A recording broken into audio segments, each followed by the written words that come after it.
नमस्कार शेतकरी बांधवांनो, आज आपण महाराष्ट्रातील सविस्तर जे दर आहे म्हणजे सोयाबीनचे दर आपण आजच्या ज्या व्हिडिओच्या माध्यमातून बघणार आहोत.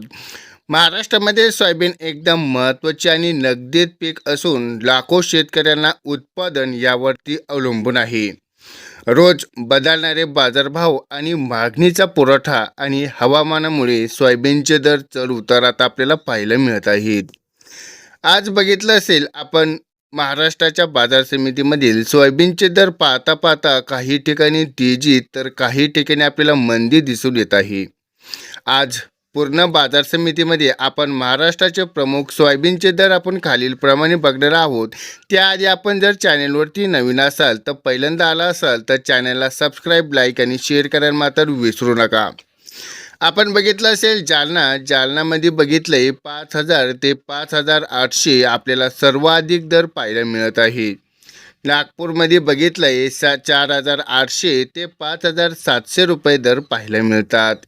लातूरमध्ये बघितलंय 5,328 ते 5,664 आणि तुळजापूरमध्ये बघितलंय 5,600 म्हणजे आपल्याला दर हातात स्थिर पाहायला मिळत आहे. कोपरगावमध्ये बघितले 5,300 ते 5,624 रुपये. अमरावतीमध्ये बघितले 5,050 ते 5,461 रुपये. अकोलामध्ये बघितले 4,300 ते 5,335 ते 5,690 रुपये आणि हिंगणघाटमध्ये बघितले 3,400 ते 5,790 रुपये आपल्याला दर पाहायला मिळतात. यावरून दिसतंय काही बाजारामध्ये आपल्याला 5,700पेक्षा जास्त गेले आहेत, पण कमी दर असल्यामुळे काही समिती दर आपल्याला कमी दिसून आले. ते म्हणजे कुठे?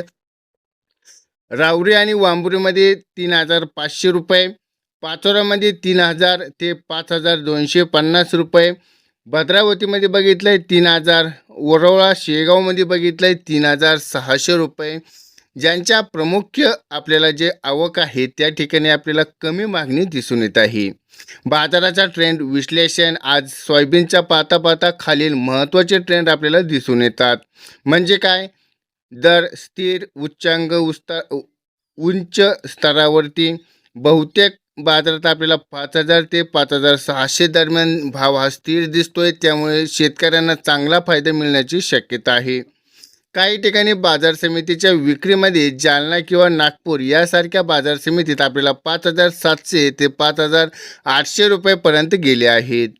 ग्रामीण भागामध्ये आपण दर आपल्याला कमी पाहायला मिळत आहेत. म्हणजे जे आहे 3,000 ते 4,500 आपल्याला दिसून येत आहे. त्यामध्ये आपल्याला आवक आणि मागणीचा प्रभाव, जास्त आवक दर कमी आणि कमी आवक दर वाढव यामध्ये आपण बघितलं असेल. सध्याच्या ज्या हवामान परिणामावरती सध्या महाराष्ट्रात उन्हाळा वाढत असून तापमानावरती खूपच साठवून आपल्याला परिणाम दिसतोय. यामुळे हवामानावरती आपल्याला चढउतार पाहायला मिळतोय.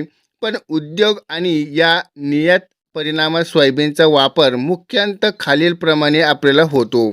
त्यामध्ये बघितलं असेल आपण जागतिक बाजार मागणी वाढल्यास भारतातील दरही वाढतात. पण शेतकऱ्यांना महत्त्वाचे सल्ले आहेत, आपण 1 मिनिटाच्या आतमध्ये आपण बघणार आहोत. तर बघितलं असेल तर 5,500 पेक्षा जास्त विक्री विचार करा. कमी दर असल्यास साठवण ठेवा म्हणजे स्टोरेज ठेवा. आणि MCMचे जे तपासणी आपल्याला चेक करा, त्यात आपल्याला दर वाढू मिळतोय काय. बाजारात रोज अपडेट पहा आणि भविष्यात आपण फ्युचरमध्ये जे काही दिवस स्थिर आपल्याला पाहायला मिळतात. म्हणजे निर्यात जर वाढल्यास आपल्याला 6,000 रुपयेपर्यंत आवक आपल्याला मिळू शकते. पुन्हा एकदा आपल्याला दर आपल्याला चांगल्या प्रमाणात मिळू शकतात. जर हा व्हिडिओ आपल्याला आवडला आहे तर आपल्या शेतकरी बांधवांपर्यंत शेअर करा आणि व्हिडिओ आवडला तर व्हिडिओला लाईक करा. चॅनलवरती नवीन असाल तर अजूनही सबस्क्राईब केलं नसेल, विसरला असाल तर आता सबस्क्राईब करा. भेटूयात अशा नवनवीन व्हिडिओबरोबर. तोपर्यंत धन्यवाद.